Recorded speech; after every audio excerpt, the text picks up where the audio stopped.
I'd like to extend a warm welcome this morning to those who are worshiping with us online and in the fellowship hall. We're so glad that you're part of our worshiping community today. Today we're reading from the book of Romans, a letter written to an early church as it grew and it tried to figure out who it was and who it was becoming. And so I'd invite us to listen in and see if we can hear God speaking to us as well through these ancient words. All who are led by the Spirit of God are children of God. For you did not receive a spirit of slavery to fall back into fear, but you have received a spirit of adoption. When we cry, Abba, Father, it is that very Spirit bearing witness with our spirit that we are children of God. We know that the whole creation has been groaning in labor pains until now. And not only the creation, but we ourselves who have the first fruits of the Spirit groan inwardly while we wait for adoption, the redemption of our body. For in hope we were saved. Now, hope that is not seen, the hope that is seen is not hope. For who hopes for what is seen? But if we hope for what we do not see, we wait for it with patience. Likewise, the Spirit helps us in our weakness, for we do not know how to pray as we ought, but that very Spirit intercedes with sighs too deep for words. I try not to curse things that God has made good, but many evenings I'm tempted. For a long time, one of my favorite things to do at home is to sit out on my back porch under the calming cover of darkness and gaze up at the stars. But a year or so ago, one night, I walked out onto my back porch, and it was not dark. It was dark in the sky, but it was not dark on my porch. So I looked around. Was it a full moon? No, it was not a full moon. I looked around for a road crew. Maybe they had a big spotlight that was shining on my porch that day. Nothing. And that's when I saw it. The street light. That thing had been there for an entire year and a half and had been burnt out. And I loved it that way, and I didn't even know it was there. But then some well-meaning new neighbor moved in and called 311. And we could now see everything, the good, the bad, the ugly that happened within 50 yards of our doorsteps. But there was a trade-off. For a gain of 50 yards, we lost light years of visual perspective. Those stars, the constellations of beauty were just gone, obscured by the glow of the single streetlight. For a long time, I entertained the idea that maybe I could take care of that street light and get my stars back. I shook my fist at it and I grumbled at it. But then about 500 apartments and a neon move-in ready sign went in nearby, and I finally had to admit that my evening forecast would never again be clear with a chance of stars after all the millennials moved in. The only stars I would see would be flashes of iPhone cameras and scooter headlights coming up the greenway. I know, it's silly. But we all have these events, some small, some heartbreakingly serious, that place infuriating and immovable barriers between us and things we loved. When our desires are frustrated and our dreams deferred, we're often not sure what to hope for next. Could anything be as good as the thing that was before? What do we do after? What do we hope for next? After we don't make the invite list or the hiring round or the team or the grade. After we hear the diagnosis or see the full extent of the injury. After we compromise to move for someone else's job or we're forced to live on less. After the offense, the fight, the lines in the sand. After the war, the protest, the election. After saying goodbye to a loved one. Our actions, our relationships, and our social realities impose limits on our lives, and we deal with resentment and regret and questions about what could have been. But when the afters pile up, it can feel like we are butterflies and the world is a web of closing doors spun by spiders in the night. We are caught. Ambivalence offers us easy outs and tempts us to withdraw from all the messiness out there, whether it be out there in our civic life or out there in our churches or out there in our families. And if we stay engaged, often because we don't know what to hope for, we often just grumble and groan like I do at my streetlight. God, are you even still there? Or, honey, do you care about this at all? Or, neighbor, do you realize I live here too? Or, teacher, why don't you understand that my children deserve better? Paul, the Christian apostle who wrote to the early Roman churches, was sympathetic to groaners and grumblers, not complainers, but those who groaned for good reason.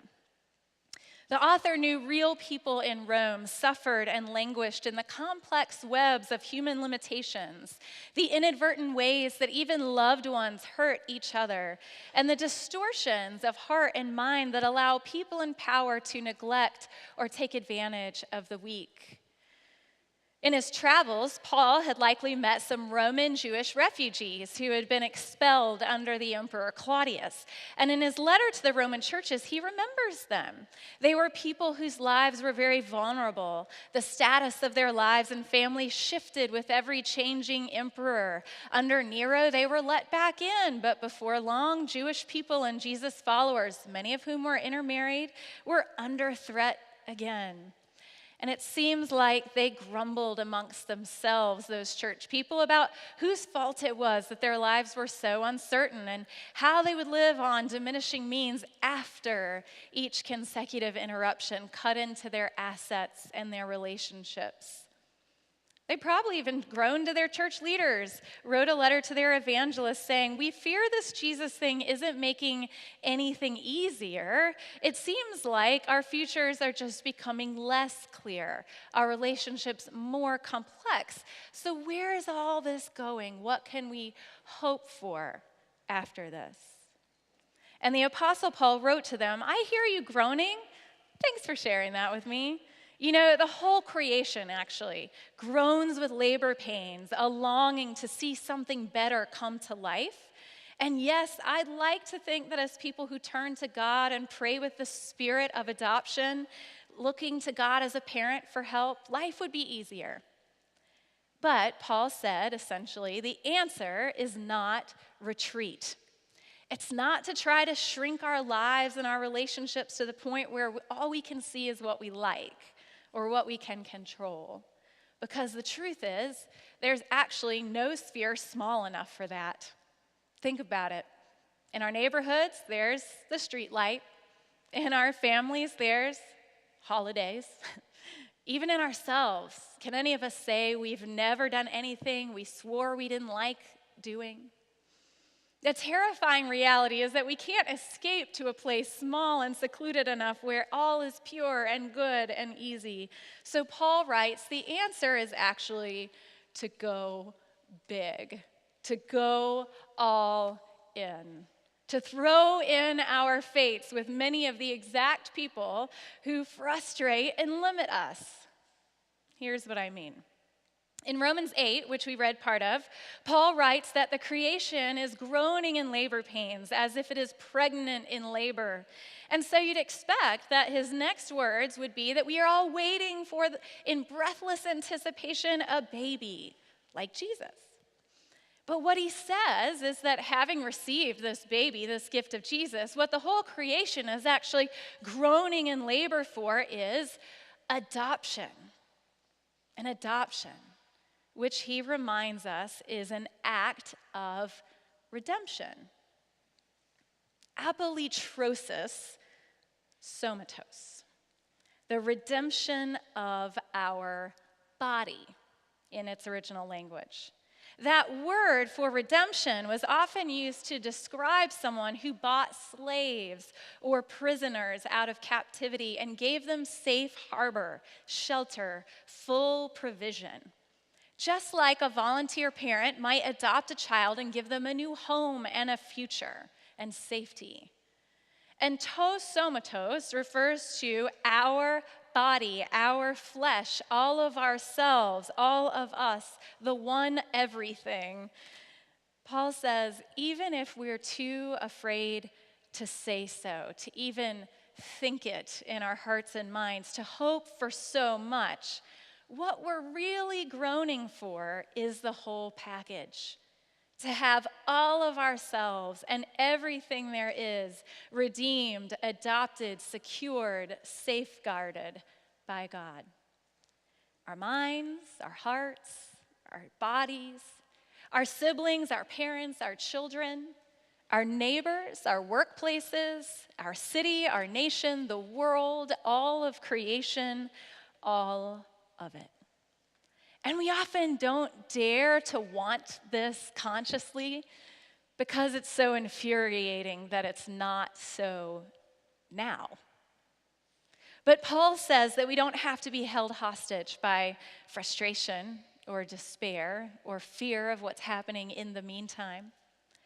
Paul says we can reflect a bit of our longing, a bit of this grand vision for the redemption of the world into our relationships and our spheres of influence right now.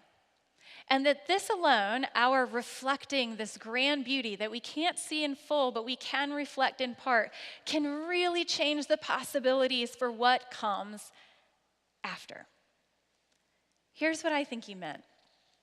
This summer, a young woman named Margaret Schrieffer took an internship working as a Covenant People and Mission intern at Friendship Trays. And when she started, she didn't know quite what to expect. She just knew God was prompting her to spend her summer in this way. And Margaret's first task was to organize daily volunteers for a rather tedious project, chopping pounds and pounds of produce into bits that the kitchen could use for the 750 meals they prepared each day. One day, her assignment changed a little bit. She would be a host for someone who the courts had assigned 40 hours of community service. She was told they'd need to work alone in a quiet corner because he had stage 4 melanoma and preferred not to be around many other people.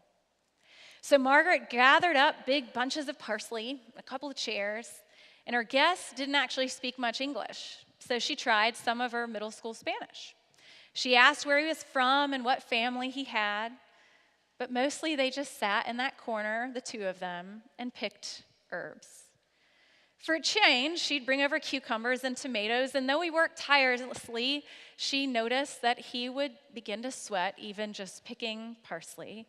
And Margaret enjoyed working with him, but it also brought her some sadness because she said he couldn't even eat the fruits of the labor he attended to so diligently. His disease had progressed that far. He never complained, but I just couldn't help but think the whole time that he shouldn't have had to have been there with me. He was very sick. He needed to be with his family. One day, as he completed his hours, the man rolled up his sleeves, and he said he wanted to show her his tattoos. And she had noticed them, but didn't want to ask. So he tapped his right forearm and said, "This one is for my first son. This one on my upper shoulder is for my second son." Tapped his other forearm and said, "This one is for my third son." And there was a blank space on his other shoulder, and he tapped it and said, "This one is where I'd like to tattoo your name." Margaret smiled and said, "You don't have to go to such painful and permanent lengths for me to say thank you." But the imprint that each had already made on the other's lives was already there. That's what happens when we allow ourselves to be led by the Spirit. We stumble into these beautiful opportunities to make our marks on each other's still unfolding stories of redemption. And this, I think, is the very best part about living as children of God, people who allow themselves to be led by God's spirit of adoption and promise of redemption. As we journey on, often unsure of where we're going and still bumping into all these painful limitations and realities, we really do begin to see new horizons of hope. I'm reminded of the beautiful words of hope and adoption from the Hebrew prophet Isaiah, chapter 49. I'm sure Paul knew it too. Isaiah wrote to his community of faith, "You say, the Lord has forsaken me, my Lord has forgotten me." But God says, "Can a woman forget her nursing child or show no compassion for the child of her womb? Yes, even these may forget, yet I will not forget you. See, I have inscribed you on the palm of my hands. Your protection is continually my concern." And then this line, which I love, "Your builders outdo your destroyers." This is what can be so great about doing life with a community of faith. Despite the destroyers we encounter, the complex struggles and limitations of our human lives, in a community of faith in which people seek to be led by God and live out God's spirit of adoption, our builders outdo destroyers. One more story. This past week, our congregation hosted Vacation Bible School. And so more than 100 children, 15 youth helpers, and 40 adult volunteers spent several hours together each morning, learning stories of Scripture, singing new songs, playing together. But they also did something pretty remarkable. They visited a couple of construction sites, one where Covenant's helping to build affordable housing this fall, another where Habitat for Humanity is helping a family partner with others to build a house they can afford. The children learned a bit about how hard it can be for people to afford a good place to live in a city like Charlotte, where some jobs don't pay a lot and houses can be very expensive. And then the children picked up hammers and paintbrushes, that's right, grown-up tools, and built a shed for the Habitat house they visited. And when the shed was built, they dipped their hands into paint and pressed them against the walls. All right, Benton, you'll be next. Okay, good. You're just gonna, now, let's put it on the wall. Push it down, not touch the wall. Push your hand real hard. Whoa. And back again. Good. Yes. All right, Charlie. Each child, each volunteer made their mark on the walls of the shed, and alongside their handprints, they signed their names. They tied a ribbon of caution tape around it, and they invited the family to come and receive their gift. And when Teresa and her son arrived, the children sang them the song of blessing. "We will build this house with the strength of our arms. With the love of our neighbors, we will build this house. We will build this house as a shelter from harm, a house that's built to remind us all of our connections, whether great or small. A house of dignity, a house without shame, a house with walls bearing all our names." And there are all those little handprints in her shed to remind her and us of what can come after. After struggle can come joy and beauty and hope. In God's grand work of redemption, builders can outdo destroyers. Children of God, led by the Spirit, can make their marks on each other's ongoing stories of redemption. And in so doing, glimpse something of the beauty that we will all one day see in full. Sometimes it's a bit infuriating to know it's out there, to know it's not yet. But in the early days of after the loss, after the lie, the compromise, the limitation, the offense, or the disappointment, can help to spend a little time captivated by God's grand vision for the world, gain some perspective of what's in store for all of us.